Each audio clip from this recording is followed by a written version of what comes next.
ଜୟ ଜଗନ୍ନାଥ। ସମସ୍ତଙ୍କୁ ରବିବାରର ଶୁଭେଚ୍ଛା ଓ ଅଭିନନ୍ଦନ। ଆଜି ରବିବାର, କିଏ କେତେ ପ୍ରକାର ଆଇଟମ୍ କରିକିନା ଆଜି ଖାଇଥିବେ। ମାଛ, ଚିକେନ୍, ମଟନ୍, ଚିଙ୍ଗୁଡ଼ି, ଅଣ୍ଡା, ଶୁଖୁଆ। କିନ୍ତୁ ମୋର ଆଜି ଅଲଗା ଖାଇବା, ସାଧା। ମୁଁ ଆଇଁଷ ଖାଏନି, ତେଣୁ ସେଥିପାଇଁ ମୋର ଆଜି ସାଧାରେ ଆଜି ମୁଁ କରିଛି ରୁମ୍ରେ ଦହି ପଖାଳ,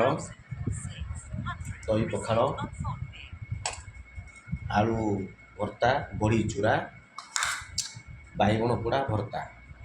ପୁରା ଦେଶୀ ଓଡ଼ିଆ ଖାଇବା, ମସ୍ତ ଖାଇବାଟିଏ, ବିନ୍ଦାସ ଖାଇବା। ଦେଖନ୍ତୁ ମୋର ଖାଇବା ଥାଳି, ଦହି ପଖାଳ,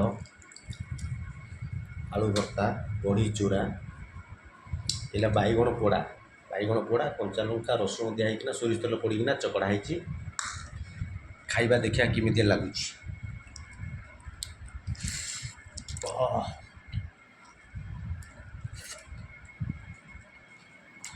ବଡ଼ି ଚୁରା,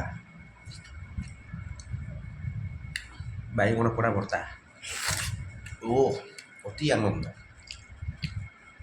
ଦହି ପଖାଳ ଟିକେ ଖାଇଦେଲେ ଖରାଦିନେ ନା, ପେଟ ଥଣ୍ଡା, ମନ ଥଣ୍ଡା, ଶାନ୍ତିରେ ଟିକେ ନିଦ ବି ହେବ। ସମସ୍ତେ ଖରାଦିନେ ଦହି ପଖାଳ ଖାଆନ୍ତୁ, ପେଟକୁ ଥଣ୍ଡା ରଖନ୍ତୁ, ମନକୁ ସୁସ୍ଥ ରଖନ୍ତୁ। ଜୟ ଜଗନ୍ନାଥ।